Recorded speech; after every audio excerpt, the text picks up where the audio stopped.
मित्रों नमस्कार। अपने बीच सम्माननीय भारतीय जनता पार्टी के वरिष्ठ नेता, केंद्रीय पर्यावरण, श्रम एवं रोजगार मंत्री माननीय भूपेंद्र यादव जी आपको संबोधित करेंगे। बगल में हमारे माननीय राष्ट्रीय प्रवक्ता श्री प्रेम शुक्ला जी हैं। मेरा विनम्र निवेदन है माननीय भूपेंद्र जी से कि आपको संबोधित करें।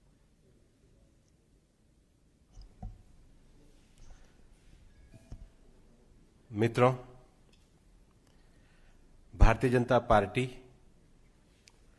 प्रधानमंत्री श्री नरेंद्र मोदी जी को ओबीसी समाज और आर्थिक रूप से पिछड़े वर्ग के युवाओं को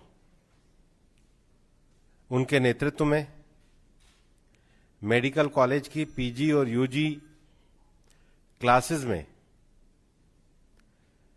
एडमिशन देने का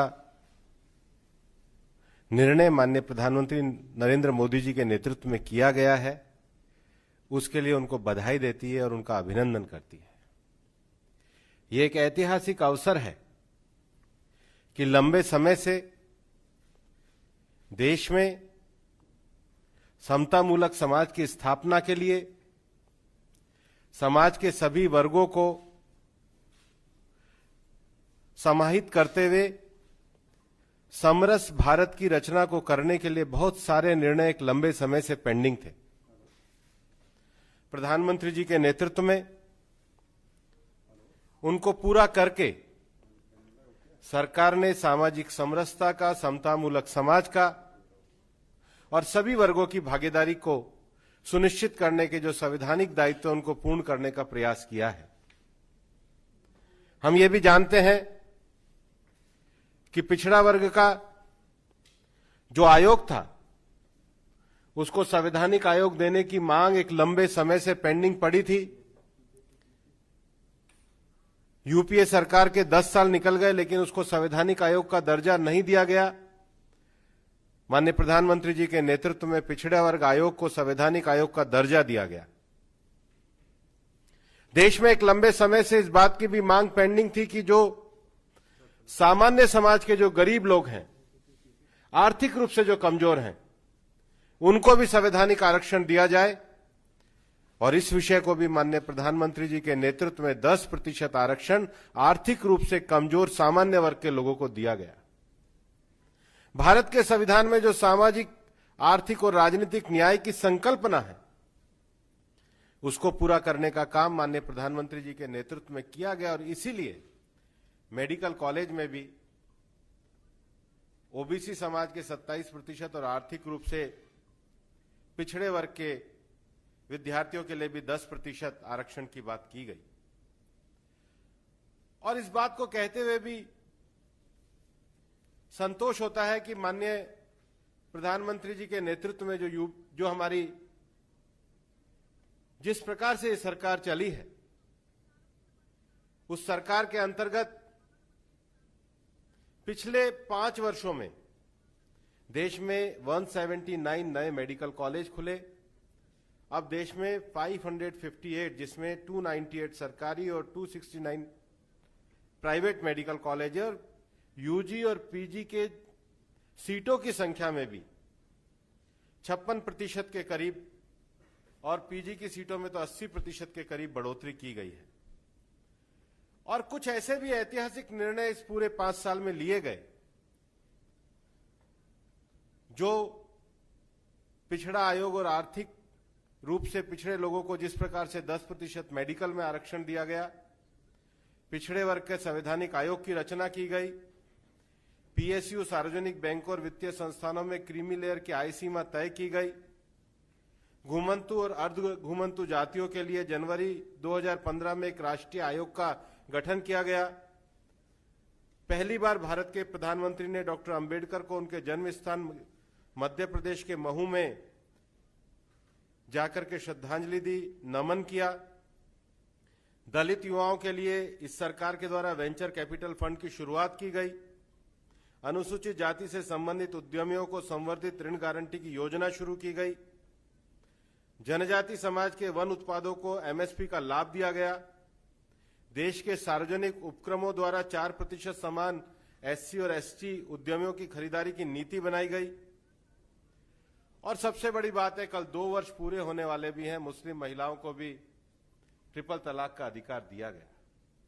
ये सब विषय भारत में एक लंबे समय से सामाजिक दृष्टि से, आर्थिक दृष्टि से कमजोर वर्ग के लोग जिस प्रकार से शासन में भागीदारी के साथ साथ विकास के मार्ग पर बढ़ना चाहते थे, सबका साथ, सबका विकास और सबका विश्वास की नीति को लेते हुए सरकार ने दृढ़ता के साथ उस पर कदम उठाए हैं।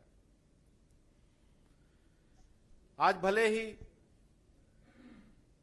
कांग्रेस कुछ भी कहे, लेकिन कांग्रेस का इतिहास इस बात को दर्शाता है कि कांग्रेस ने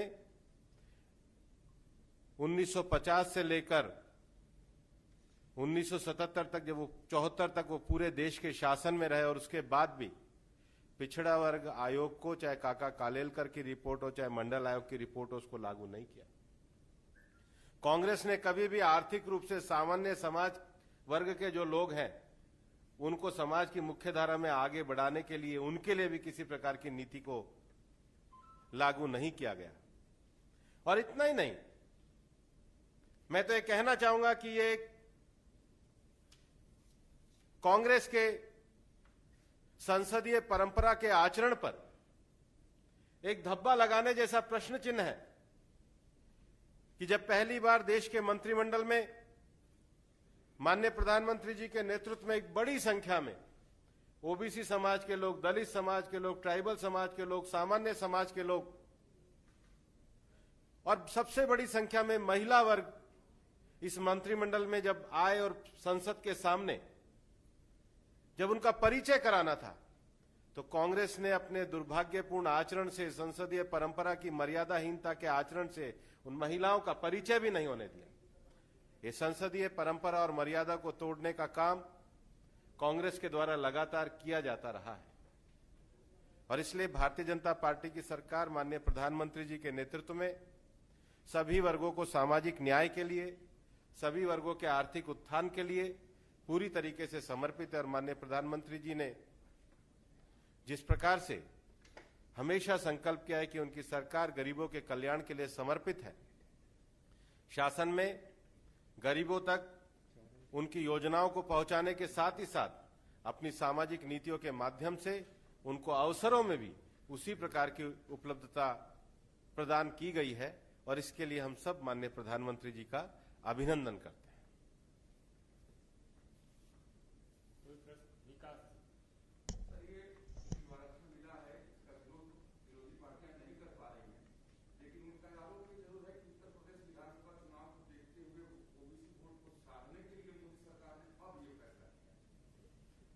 जो विरोध करने वाली पार्टियां हैं उनको मैं पूछना चाहता हूं कि जो कल तक सामाजिक न्याय के नाम पर लड़ाई लड़ते थे, क्या उनका समाज केवल उनके परिवार तक सीमित हो गया?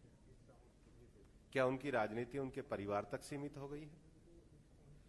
और मैं तो इनको ये कहना भी चाहता हूं, मैं तो उस संसदीय समिति का अध्यक्ष भी रहा हूं जिसमें ओबीसी वर्ग को संवैधानिक आयोग देने की बात की गई थी। उनकी क्या भूमिका है? और मैं कांग्रेस से भी पूछना चाहता हूं कि कांग्रेस बताए तो सही, उनकी भूमिका क्या रही है? उनके शासनकाल में कहां वो रह रहे थे जब 2 ओबीसी कमीशन की रिपोर्ट आई और उन्होंने लागू नहीं की? उनके सारे विषय राजनीतिक हैं और उनके जो विषय हैं ये उनके व्यवहार और विचार और उनके विरोधाभास को भी दर्शाता है।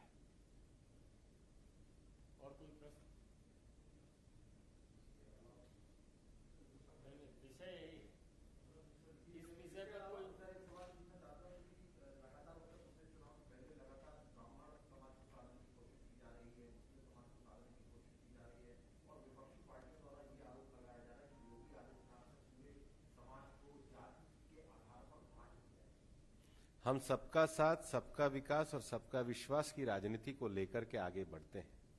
हमारी सरकार के द्वारा गरीब कल्याण के लिए चलाई गई नीति, हमारी सरकार के द्वारा विभिन्न प्रकार के नीतिगत लिए गए निर्णय इस बात को दर्शाते हैं कि सरकार पूरी तरीके से समाज में सबका साथ, सबका विकास और सबका विश्वास के लिए समर्पित सरकार है।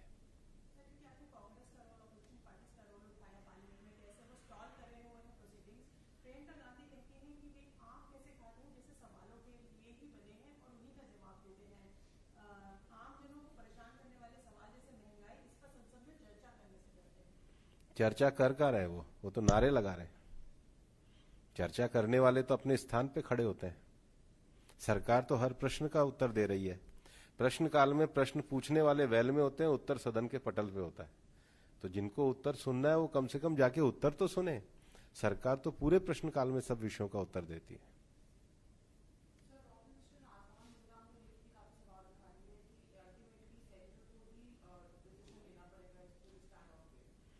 सरकार पूरी तरीके से सभी विषयों के लिए संवेदनशील है।